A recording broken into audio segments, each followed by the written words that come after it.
técnico. É melhor não gravar ainda. Silva Cordeiro também já está como co-anfitriã. Boa tarde a todos, mais uma vez, boa tarde a todos. É com imenso gosto que vejo colegas, amigos e companheiros reunidos no mesmo espaço para esta conferência. Sendo a partilha de conhecimentos absolutamente relevante, indispensável e essencial, é com especial satisfação que agradeço a presença de todos. Esta conferência é organizada, como sabem, pela Associação de Direito Dr. António Cordeiro da Cunha, a quem agradecemos na Carla, pessoa do peço seu desculpa. Peço por fundador favor e à presidente Eduarda Reis honorário. que desligue o som, não se consegue perceber o que está a dizer. Eduarda Companheiro Reis, Jorge, obrigado, desliga o obrigado. som de todos os intervenientes.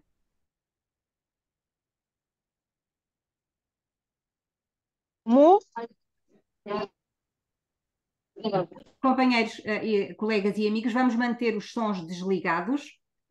Depois, cada um poderá intervir e aí ligaremos o som.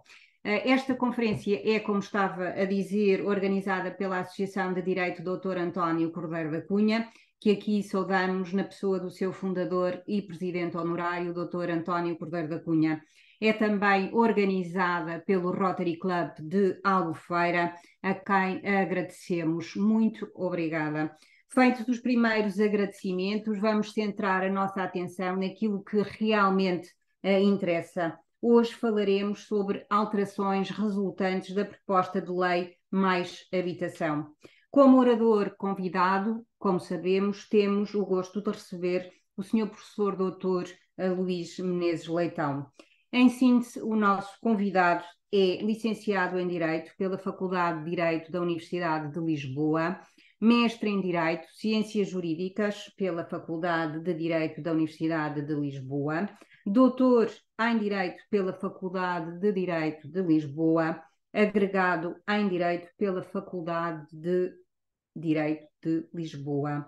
Exerce a docência na Faculdade de Direito de Lisboa desde 1986, sendo professor catedrático da referida Faculdade de Direito desde março de 2007. Exerceu igualmente a docência na Universidade Autónoma de Lisboa, igualmente professor catedrático dessa universidade. Tem lecionado ao longo dos anos vários cursos de mestrado e doutoramento em Portugal e no estrangeiro, nomeadamente em Timor, Goa, Guiné-Bissau, Cabo Verde, Moçambique e Angola. Está inscrito na Ordem dos Advogados desde 23 de junho de 1988, exercendo a atividade de advogado e jurisconsulto. É presidente da Associação Lisbonense de Proprietários desde abril de 2009. Foi presidente do Conselho Superior da Ordem dos Advogados entre janeiro de 2014 e janeiro de 2020. Foi, como todos sabemos, bastonário da Ordem dos Advogados entre janeiro de 2020 e janeiro de 2023. Que saudades, diria eu. Tem centenas de publicações que são conhecidas de todos nós. A palavra é concedida ao nosso orador por um período aproximado de 30 minutos. Após, iniciaremos o nosso debate. Vamos, como sempre, e porque o que é bom não se altera, passar a palavra ao Sr. Dr. Silva Cordeiro.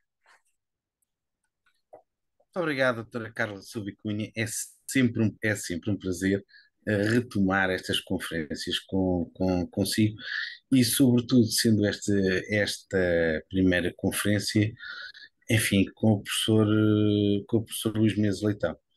Devo dizer que pessoalmente me dá um prazer extremo por uma razão muito simples. Gostei muito, mas muito de trabalhar convosco e criei por vós um sentimento pessoalmente é igualmente muito estreito e muito fraterno. E, portanto, tenho muito gosto em estar aqui convosco, isto sem qualquer menosprezo por qualquer uma das pessoas que me estão a assistir, antes pelo contrário, são mesmo vós que estão a assistir a esta conferência que dão sentido.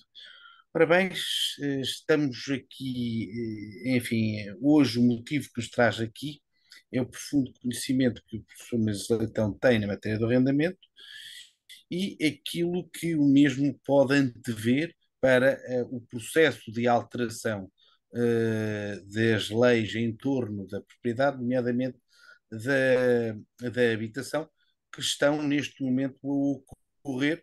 Algumas já estão consumadas, outras estão anunciadas e não se sabe se ocorrerão ou não. Mas será exatamente sobre essa matéria que nos irá falar e portanto, sem mais delongas e pedindo, obviamente, desculpa aos colegas por não os ter considerado como deveria e às pessoas que estão a assistir em geral, não os ter considerado inicialmente como deveria na minha intervenção inicial, enfim, passo desde já a palavra ao professor Menezes Leitão. Muito obrigado. Em primeiro lugar, gostaria de dizer que é um enorme gosto estar aqui convosco. Eu queria agradecer à Associação de Direito Dr. António Cordeiro da Cunha e ao Rotary Clube de Albufeira o amável convite para aqui estar. Cumprimentar toda a assistência, designadamente todos os outros Rotary Clubs. Também já tive a ocasião de participar, a convite vosso, em sessões dos Rotary Clubs, e precisamente por isso teve sido muito gosto e muita admiração pela vossa atividade e dedicação que tem à defesa da humanidade, da saúde pública e de toda essa intervenção. E gostaria também de agradecer, quer pessoalmente, à doutora Carla Silva Cunha e ao doutor Silva Cordeiro. De facto, é com grande saudade que nos voltamos a reencontrar e tivemos que atravessar à frente da ordem períodos muito complicados e difíceis e, precisamente por isso, foi um grande gosto trabalhar com todos vós durante esse período um bocado complicado relativamente à pandemia. Mas hoje estamos aqui para falar do pacote Mais Habitação e que eu devo dizer que até já escrevi um artigo que se devia chamar Menos Habitação, porque, de facto, infelizmente nós estamos numa crise da habitação muito grande e estas medidas vão todas num sentido errado. E num sentido errado no sentido que vai provocar, de facto, uma grande desconfiança no mercado. E quando se cria desconfiança no mercado, o resultado prático é que as rendas disparam. Precisamente por algo que ainda ninguém conseguiu alterar, por muito que se queira, que é a lei da oferta e da procura. Precisamente por isso, se existir uma queda da oferta, há naturalmente um aumento de procura. E isso faz subir os preços. Portanto, isto é um fator absolutamente inevitável e precisamente por isso, quando estamos perante uma situação de mercado, nós temos naturalmente que privilegiar a confiança das pessoas para colocarem as casas no mercado de arrendamento.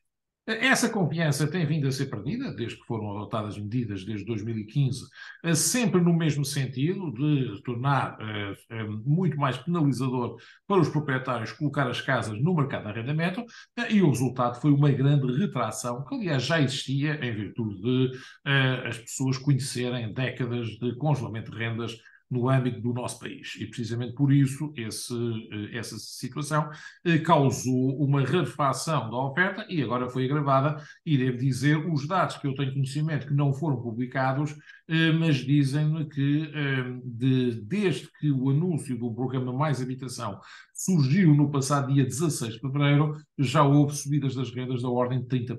Portanto, ou seja, apesar de todo o esforço que existia neste âmbito, o descrédito que este programa causou, inclusive com um enorme impacto, não só ao lado social, mas também enorme impacto até nos nossos imigrantes, veio a causar, de facto, este tipo de fenómeno. O que mostra bem que, enfim, nós neste quadro não podemos funcionar como aprendizes de feiticeiro e, portanto, temos que ter consciência do país onde estamos, das dificuldades que existem e, efetivamente, do impacto que podem ter um simples anúncio de algumas medidas. Eu vou fazer, desde logo temos esta questão. Eu acho que existe aqui um grande problema ideológico e, no fundo, isto leva a uma certa cegueira nas medidas que se tomam, porque o grande objetivo do governo, que anda a anunciar, mas com taxas de discussão baixíssimas, é fazer aumentar os programas de habitação pública. E, precisamente, ora, quando nós temos no nosso mercado 98% do arrendamento assegurado por privados e só 2% por políticas públicas, o resultado prático disto é que se dissermos não, só apostamos em políticas públicas, estamos a apostar em 2%. Se fizermos subir, como é o grande objetivo do governo, os 2% para 5%, que já seria uma subida de mais do dobro, bom, isso implica que continua a haver 95% do arrendamento no setor privado. Ora, e o que se passa neste caso não é, com certeza, hostilizando o setor privado que se vai resolver o problema do arrendamento, porque a questão que se coloca no nosso país, curiosamente, quem tem uma segunda habitação, só 13% das pessoas é que a coloca no mercado de arrendamento, enquanto na Europa é 41%. Portanto, no fundo, o que significa neste quadro é que nós temos um sério problema de desconfiança relativamente ao arrendamento para a satisfação da habitação. Não será, com certeza, criando esta situação de desconfiança que a questão vai vir a ser resolvida neste âmbito. E neste quadro, a proposta de lei mais habitação, que se coloca, neste caso, que está em cima da mesa, e assenta, há várias medidas aqui tomadas, algumas delas muito críticas, designadamente a situação do alojamento local, mas sobre isso eu não falarei, vou falar essencialmente do arrendamento. E no quadro do arrendamento nós temos essencialmente 3 tipos de medidas, qual delas a pior que se pode dizer assim. Primeiro, o chamado arrendamento forçado de habitações devolutas, como se disse, causou uma questão de grande preocupação neste âmbito. Em segundo lugar, o retorno ao congelamento dos contratos anteriores a 1990. E, em terceiro lugar, as alterações que foram feitas ao balcão do arrendamento, que agora até mudou de nome e que, na prática, acabarão por matar este balcão, e os que são advogados perceberão do que eu vou falar a este propósito. Relativamente à questão do arrendamento forçado das habitações devolutas, ele consta das páginas 22 e seguintes da proposta de lei, mais precisamente o seu artigo 21, sobre mobilização de imóveis devolutos, e é feita através de um aditamento ao RJUE do artigo 108, 108C, que prevê a possibilidade, de facto, de se fazer arrendamento forçado de imóveis devolutos. Deve dizer que o governo, no início, isto era logo à pressa, fazia-se uma notificação que o proprietário tinha que responder em 10 dias, se não em 90 dias estava lá uma pessoa em sua casa. Nesta questão, isto veio a ser algo atenuado na versão final, de 2 maneiras. Primeiro, estabelecer que isso só ocorria se houvesse 2 anos com a classificação de imóveis devolutos. Em segundo lugar, que era o município que tinha o dever de fazer esta proposta. No fundo, o que se passou neste caso, e para além disso, não aplicar o regime às regiões autónomas, porque naturalmente as regiões autónomas acho que também viram isto bastante mal, porque tem lá bastantes questões relativamente a estas situações. O que é que isto provoca, no entanto? Em primeiro lugar, deve-se dizer que uma situação de imóveis devolutos como esta não tem precedentes que eu conheça a nível internacional, e mesmo em Portugal só as tem no tempo do PREC, de Vasco Gonçalves. De facto, primeiro, isto para mostrar como funcionavam aqueles tempos, enfim, as pessoas mais novas não se lembrarão, eu, apesar de ser uma criança na altura, enfim, ainda me lembro bem do caráter vertiginoso com que a história acelerou naqueles períodos, e precisamente uma das medidas foi reagir contra os imóveis devolutos. Deve-se dizer que muitas questões foram feitas em termos práticos, foi a ocupação de casas, porque logo no dia 2 de maio, a seguir ao 25 de abril, uma série de casas foram ocupadas, precisamente num bairro que até ficou conhecido com o nome de bairro 2 de maio, em consequência dessa situação. E precisamente por isso, a primeira reação ocorre pelo Decreto-Lei 375/74, de 20 de agosto, que primeiro fez isto por via de contribuição predial. Estabeleceu que os imóveis devolutos, a partir do prazo de 6 meses de sessão de último arrendamento, passavam a ter uma taxa de 20% de contribuição predial no primeiro ano, 30% no segundo e 40% no quarto. Portanto, no fundo, o que significava que, neste caso, o proprietário, em poucos anos, estaria a pagar 90% do valor do imóvel.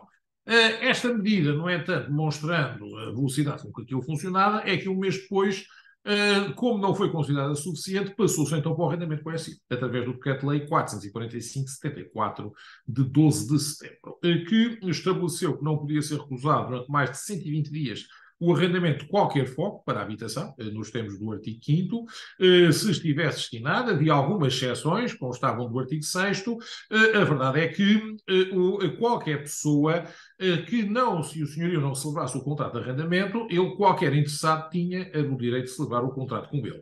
E podia pedir à Câmara Municipal que fosse ela a celebrar esse tipo de contrato.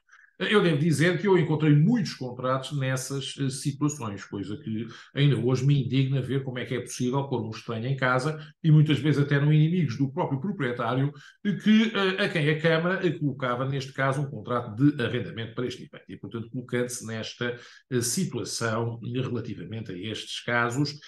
Mas o diploma só veio a ser expressamente revogado pelo Decreto-Lei 148/81 de 4 de julho, embora esta imposição coerciva do novo arrendamento acabou por ser ultrapassada na fase da Revolução, através das ocupações selvagens dos fogos, que se faziam sem que os ocupantes estivessem interessados na celebração de qualquer novo arrendamento e muito menos no pagamento de quaisquer rendas. Portanto, ocupavam as casas e diziam: a casa passa a ser nossa e não queremos pagar absolutamente nada quanto a este tipo de situações. Devo dizer que ainda me lembro, precisamente, numa célebre coletânea de arrendamento, de jurisprudência de arrendamento do Dr. Mário Frota, publicada em 1984, que o primeiro acórdão que aparecia destes anos quentes da Revolução dizia que na fase de transição para o socialismo, e mesmo na fase socialista, o não pagamento da renda motiva despejo. Portanto, ou seja, no fundo, até essa questão foi contestada, se devia pagar a renda. Mas a verdade é que nós tivemos muitos casos de ocupações forçadas de casas nessa situação. E essas ocupações forçadas foram transformadas em contratos de arrendamento, através do Decreto-Lei 198/75 de 14 de abril, que determinou que os proprietários tinham que celebrar contratos de arrendamento com os ocupantes, portanto, ou seja, e que todas as ocupações de casas foram legalizadas, só passaram a ser punidas as ocupações futuras. Nesse caso, o senhorio também tinha a obrigação de fazer arrendamento e, portanto, neste âmbito, colocava-se, neste caso, uma questão que se verifica nesta sede. O que é que o Governo agora fez, como se disse, através deste diploma? Portanto, no fundo, veio avançar de uma forma brutal, mas para este arrendamento forçado, mas curiosamente quis fazer uma situação que, a meu ver, acho muito preocupante, que é querer passar a fazer o trabalho SUS para as câmaras, porque percebeu imediatamente que este tipo de situação seria fonte de grande impopularidade.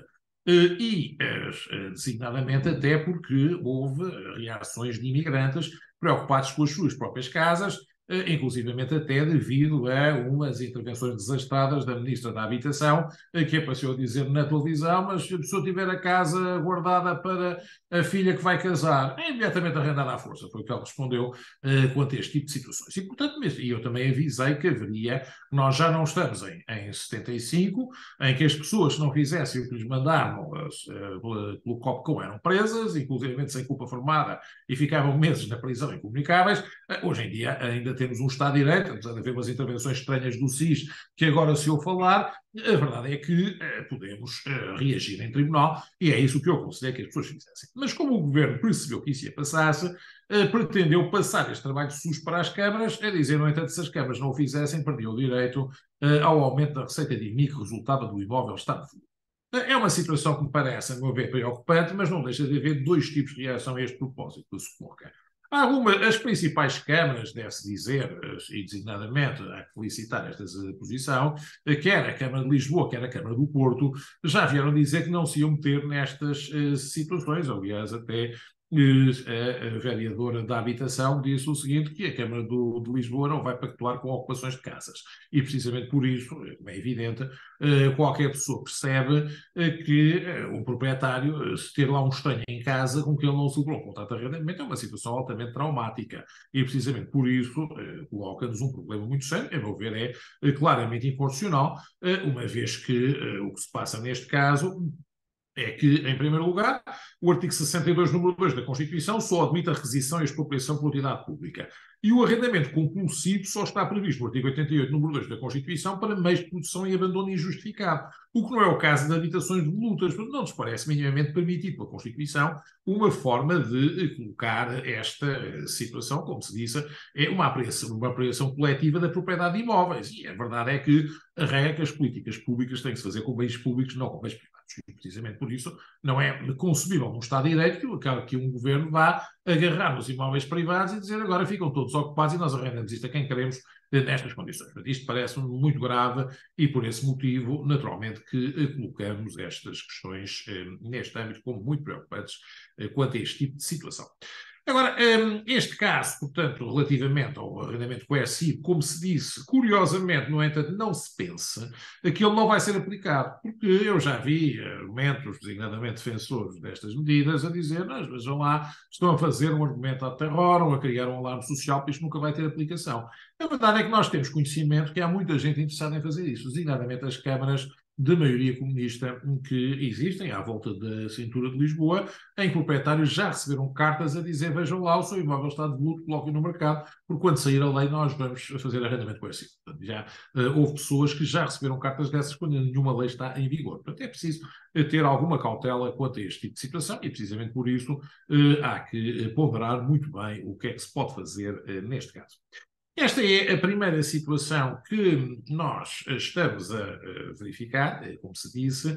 A segunda que nos aparece neste âmbito é o regresso ao congelamento de rendas nos contratos antigos. Eu devo dizer que me parece uma situação também perfeitamente absurda e só compreensível, neste caso, por razões ideológicas nesta série.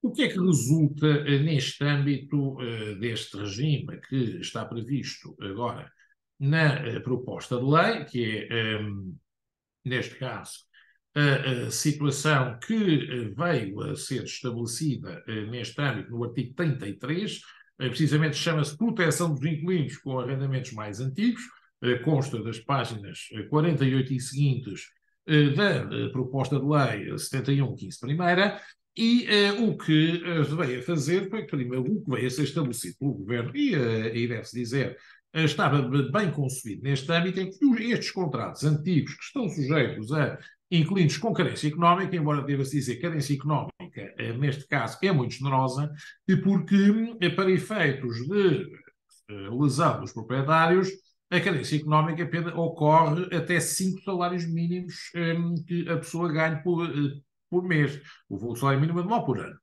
E, portanto, o que significa, neste caso, pergunta se alguém é considerado noutro serviço do Estado, ou noutra situação, em carência económica, ganhar 5 salários mínimos. Mas no arrendamento é. Portanto, ou seja, o senhorio para esse efeito está a proteger inquilinos que ganham mais do que ele em muitas situações, neste caso, quanto a este tipo de questões. Ora bem, o que é que então isto veio a provocar? Deve-se dizer que estes inquilinos ficaram sujeitos a um período de transição para o NRAL, em que se permitia o senhorio fixar a renda de acordo com o valor patrimonial do imóvel, o que também normalmente dava uma renda muito abaixo do valor do mercado. A verdade, no entanto, é que estes inquilinos puderam fixar a renda com base no seu próprio rendimento. Mas o que veio-se a prever é que isto seria de um período transitório, inicialmente era de 5 anos, depois passou a 8, depois para 10, depois passou para 11, ainda se aguardando mais um estudo qualquer em que o governo é pródigo em fazer, mas que nunca se faz, e a verdade é que este período transitório manteve-se. O que estava previsto, no entanto, em 2015, era a existência de um subsídio relativamente aos inquilinos para poder fazer a transição e estabelecer essa igualação para o NRAL. Portanto, o que significava, neste caso, é que o proprietário, quando terminasse o período transitório, podia fixar a renda com base no valor patrimonial do imóvel. Após, se o inquilino não tivesse condições para pagar o valor a renda de acordo com esse valor, então o Estado dava-lhe um subsídio para cobrir a diferença. Portanto, continuava a pagar o valor dele e a diferença era paga pelo Estado relativamente a este tipo de situação. Qual é, no entanto, o que é que, no entanto, agora o legislador veio fazer? Veio dizer o seguinte, não, acaba-se com esta história, depois dos proprietários estarem 11 anos à espera, que só perguntavam quando é que finalmente podiam receber a renda que tinham direito, vem dizer que os arrendamentos não transitam para o NRAL e dizem que vão dar uma compensação qualquer, mas ninguém sabe qual é, nem quando, isto está em estudo, que é o habitual neste caso. Qual é o problema que esta questão coloca? É uma situação óbvia. é porque se fosse dado subsídio aos inquilinos, as pessoas perguntariam a propósito que estamos a dar subsídios a quem ganha 5 salários mínimos mensais. Precisamente por esse motivo que a lei quer dizer o seguinte, não, se for dado um subsídio aos senhorios, eles raramente terão, querem assim, portanto não terão que pagar o subsídio e nem querem subsídios, porque os senhorios não querem subsídios, querem ser tratados com igualdade e não lhes interessa que um contrato antigo seja tratado de forma diferente do novo, ainda mais quando o inquilino ganha muito mais do que do outro contrato. Precisamente por isso, este regime de retorno ao know-how é, de facto, um regresso ao congelamento de rendas destes contratos, que, aliás, este congelamento de rendas também veio a ser estabelecido com uma limitação que se veio a prever na fixação das rendas e que, no fundo, corresponde a um congelamento parcial mesmo para os novos contratos. Deve-se dizer que esse congelamento já se tinha, de alguma forma, verificado quando se limitou a subida das rendas a 2%, quando a taxa que deveria ter sido aplicada é 5,74%, portanto, ou seja, foi uma situação de 1/3, quase, de quebra de 1/3 apenas do que deveria ter sido o aumento.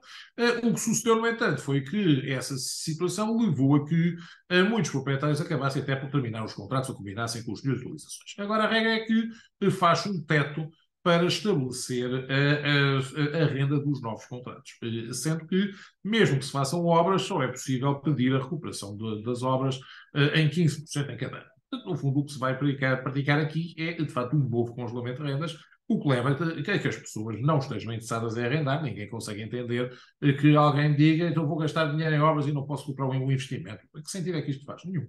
Portanto, como se pode calcular, este retorno ao congelamento das rendas que existe no âmbito destes contratos é algo de facto extremamente prejudicial e que também, a nosso ver, vai matar completamente o mercado de arrendamento, porque, aliás, como se disse, desde que, neste caso, as situações já resultaram deste âmbito, do próprio anúncio que foi feito. Mas o último caso que aqui nos aparece e que é também uma situação bastante estranha e que se chama, ridiculamente, a aceleração dos processos judiciais relativos ao arrendamento, quando se quer é acabar com, efetivamente, o balcão nacional de arrendamento. Eu devo dizer que esse sistema do balcão nacional de arrendamento até acabou por ser uma solução relativamente feliz, embora eu tivesse muitas dúvidas quanto a esse propósito, e sempre tive, enfim, ainda hoje tem alguns problemas, ainda penso que a solução que na altura se propôs era melhor. Porque, na altura, a Associação a Presido, quando houve a intervenção da Troika, porque a Troika foi a primeira entidade que quis meter na ordem esta situação do arrendamento que tínhamos em Portugal, com rendas congeladas e com casos que foram falados a nível mundial, que é de haver pessoas que estavam a pagar 5 euros por casas de 4 assoalhadas no centro de Lisboa. A que tínhamos aqui devido a essa situação de congelamento de rendas, e essas notícias apareceram nos mídias internacionais. E quando cá chegou a Troika, perguntou o que era isso, e de facto explicaram que havia esta questão e havia uma situação social. E a resposta que a Troika deu foi que, mas olha lá, quando há situações sociais, resolvem-se caso a caso. Não se deixa todo um setor económico bloqueado por uma questão social. E foi de facto, e procurou, primeiro, transitar os contratos para o know-how e, segundo, estabelecer um sistema agilizador da recuperação do imóvel em caso de incumprimento por parte do inquilino. Qual é o problema, no entanto, que esta questão colocou? A Troika tinha uma questão que era dizer o seguinte: as pessoas podem utilizar um sistema de despejo rápido, que é o sistema de despejo administrativo ou policial, que existe noutros países, designadamente na América do Norte, e que, em alguns estados, e que se baseia no seguinte: é que ou o inquilino tem de facto comprovativo, pagou a renda, ou se não a paga, é posto na rua imediatamente. Portanto, no fundo, a situação de colocar este tipo de questões. O que é que, no entanto, isto gera, é que não é permitido pela nossa Constituição, porque a nossa Constituição diz que não se pode entrar na casa de domicílio de ninguém, seja esse domicílio propriedade ou arrendamento, sem uma ordem judicial. E, portanto, a ideia de um despejo administrativo ou policial não tem cabimento constitucional entre nós. E, precisamente por isso, quando me pediram a minha opinião, eu disse assim: bem, a solução que devem fazer é utilizar um processo expedito baseado no antigo mandado de despejo, que evita estas confusões todas da ação executiva para a entrega do imóvel arrendado, porque isto é tratar o proprietário que recupera o imóvel como um simples credor, o que, a nosso ver, não faz sentido absolutamente nenhum Mas o problema que se colocou foi que, eu devo dizer, como advogado, tive muito essa situação de tratar processo de despejo, nos velhos tempos, ainda antes do antigo Código de Processo Civil, e na altura o que se passava, que o processo de despejo era um processo especial, simultaneamente declarativo e executivo, e o que sucedia neste quadro era que nós podíamos ter muita dificuldade em convencer o tribunal a despejar alguém. Mas quando o juiz era convencido, o despejo ocorria numa semana, porque passava-se um mandado e o mandato só podia ter oposto em circunstâncias extremas. Portanto, era possível fazer um processo judicial expedito que ultrapassaria esta situação e colocaria no caso do mandato de despejo. O que é que o legislador se lembrou de fazer? Não, o que vamos fazer é isto, vamos para o Balcão Nacional de Arrendamento, deve-se dizer até o nome na altura teve alguma polémica, por primeiro chamaram-lhe Balcão dos Despejos, devo dizer o nome caiu mal, acho que ninguém queria ter um cartão a dizer que trabalhava no Balcão dos Despejos e por isso deram-lhe o nome um bocado pomposo de Balcão Nacional de Arrendamento.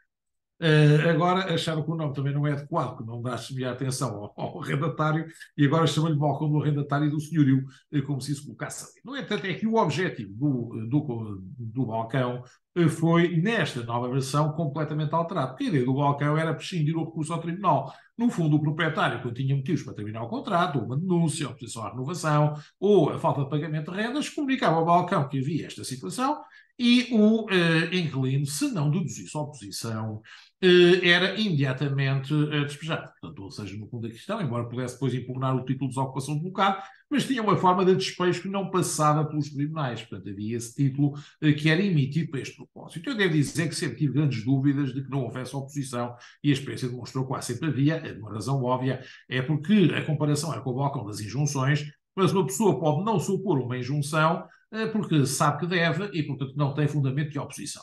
Se estiver em casa, saída da casa que ocupa, como é óbvio, é muito mais discutível se a pessoa vai, por isso, simplesmente deixar aquilo passar imediatamente, sem reduzir a oposição. Mas, enfim, apesar de tudo, houve casos em que a situação acabou por funcionar.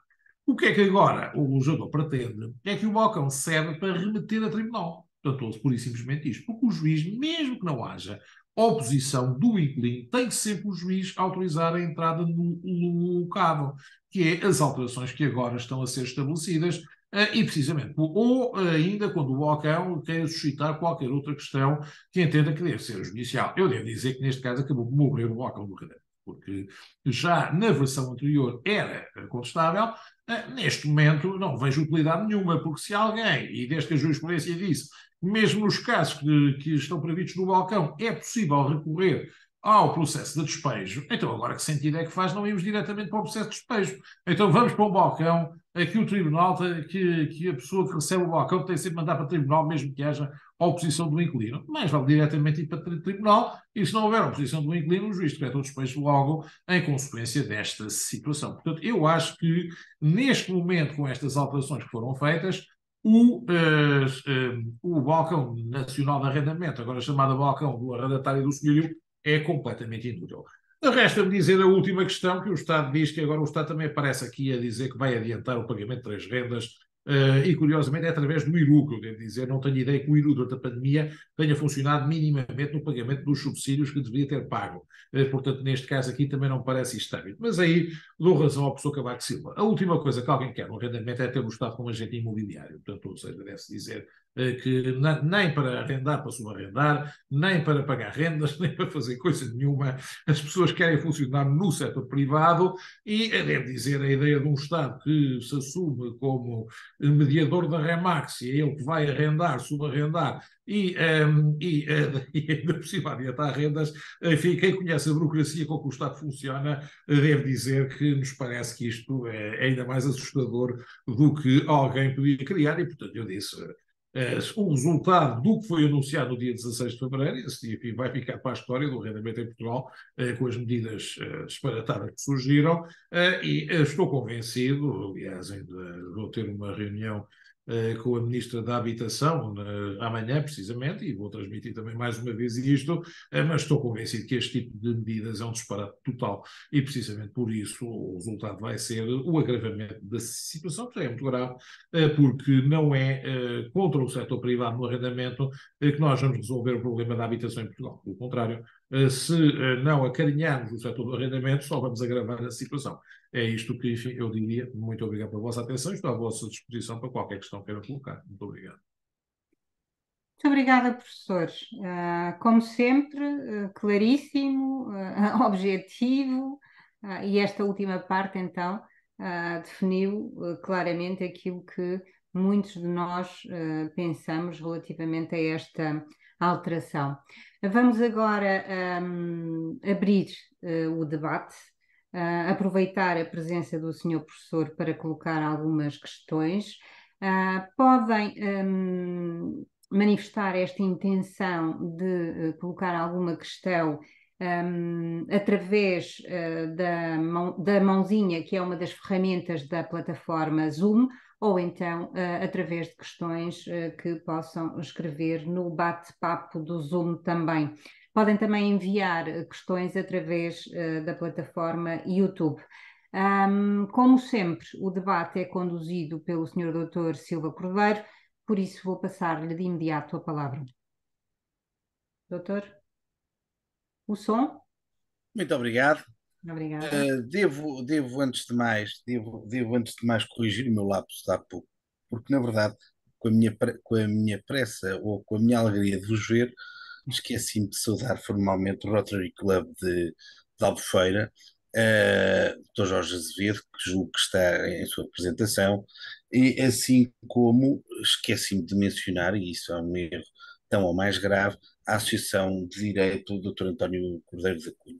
Lapso esse que agora tento, enfim, minorar. Bom, e sendo assim, eu sugeria a quem está a assistir que coloque alguma questão.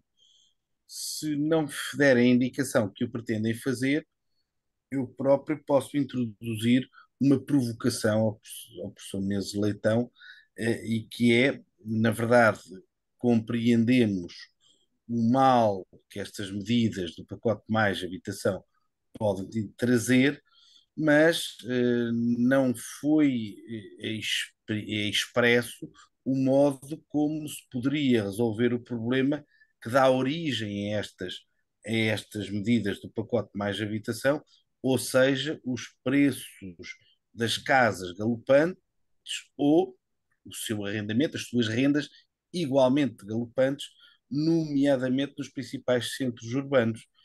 Portanto, se ninguém quiser fazer aquilo que deveria, que era colocar questões em meu lugar, coloco eu esta questão ao professor Menezes Leitão. Bom, quanto a isso, a resposta é simples. Nós temos uma questão que é esta, é que para que haja quebra das rendas, isto é a lei da oferta e da procura. É preciso haver mais oferta ou menos procura. E, portanto, a situação que existe aí neste quadro é esta. Como a procura está a subir, até porque nós temos uma alteração estrutural das famílias em Portugal, que no fundo resulta que a nova geração precisa de muito mais casas que as anteriores, porque antigamente nós só saíamos de casa para casar, até lá vivíamos em casa dos pais. Hoje em dia as pessoas querem sair de casa para viver sozinhas. Mesmo que tenham relações, normalmente isso implica terem duas casas. Portanto, é preciso o duplo das casas em consequência desta alteração da estrutura familiar. E precisamente por isso também as casas escasseiam e há menos casas e há muita procura precisamente para este tipo de situação. Em qualquer caso, eu recordo, quando surgiu a Lei Cristas, toda a gente disse mola, eu devo dizer que eu recordava, quando era criança, de que havia escritos nas janelas das casas em Lisboa. Não havia dificuldade nenhuma em arranjar uma renda. Podia ser difícil, podia ser caro, mas havia oferta. Portanto, nós víamos mesmo nas avenidas novas, era só passar e havia escritos nas casas. Só quando surgiu a Lei Cristas é que eu voltei a ver escritos nas casas em Lisboa. Precisamente por isso, neste caso, uma legislação que liberaliza o arrendamento aumenta neste setor a oferta. Tudo o que se passou a partir daí foi para protecionismo dos contratos antigos e precisamente reduzindo a oferta. Por exemplo, uma das questões que se colocou neste caso, se a pessoa tivesse uma obra, e é o caso que também foi abolido logo em 2017, se nós tivéssemos uma obra que estivéssemos a fazer e essa obra precisasse de uma casa que tinha um inquilino, neste caso, antigamente, na Lei Cristas era possível fazer denúncia para obras. Depois deixou de ser possível.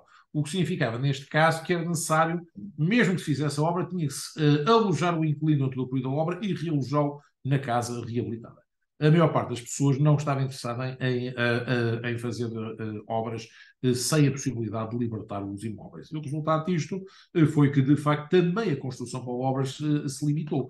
Ora, e hoje em dia, precisamente, apesar de aparecerem noutros países fenómenos como o Build to Rent, que é uma grande moda de colocar assim investimento de construção para arrendar, para arrendamento, e que se pensa que possa ser um investimento adequado, a verdade é que esse investimento não só não está a ocorrer em Portugal, há meia dúzia de casos, ou poucos casos para isso, mas é mal visto pelo próprio governo, porque diz o seguinte: nós não queremos mais construção, queremos é parque público no arrendamento. Bom, enfim, enquanto funcionarmos assim, se todas as iniciativas são mal vistas neste setor e a única coisa que interessa é o setor público, bom, é impossível neste quadro haver aumento de oferta do arrendamento. Eu devo dizer que eu não dou, ao contrário de toda a gente diz, eu não dou como adquirido que seja o alojamento local que está a provocar a quebra da habitação. O alojamento local tem sido diabolizado, mas as pessoas esquecem-se que houve muitas famílias que só conseguiram subsistir com o alojamento local até de quartos, porque durante a crise que a Troika deu, que deu uma grande quebra de rendimentos, como se sabe. O alojamento local reabilitou prédios, pelo menos aqui em Lisboa. Não sei como é que é a situação exatamente em Coimbra, onde é o Dr. Silva Cordeiro, mas aqui em Lisboa o alojamento local surgiu em prédios que estavam em bairros que estavam totalmente desabitados, que era o centro. No Rossio, que eu lembro há uns anos, há décadas que só lá vivia um casal em todo o Rossio, não havia ninguém, aquilo estava completamente deserto à noite e era inaproveitável. Hoje em dia pode-se lá ir em virtude dessa reabilitação que ocorreu por via do alojamento local. É por isso, eu como disse, o que me parece que é essencial é estabelecer a liberalização do arrendamento, como se fez em 2012. Se fizer isso, é possível ganhar confiança, desde que, obviamente, não seja para alterar o que se passou, porque o problema que esta situação causou foi que foi alterado em semanas o que tinha levado 30 anos a conquistar, em termos de confiança das pessoas. E isso desapareceu completamente nos últimos tempos.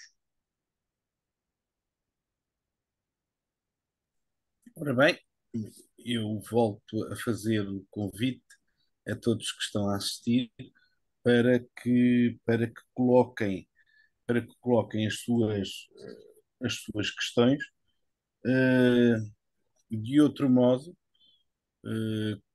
enfim, tomarei eu novamente a palavra, e neste caso já não numa matéria política, mas numa matéria legislativa, atendendo à experiência que tem, não só enquanto professor, mas também enquanto presidente da Associação de Proprietários Lisbonenses, que alterações legislativas é que suscitaria se tivesse essa oportunidade.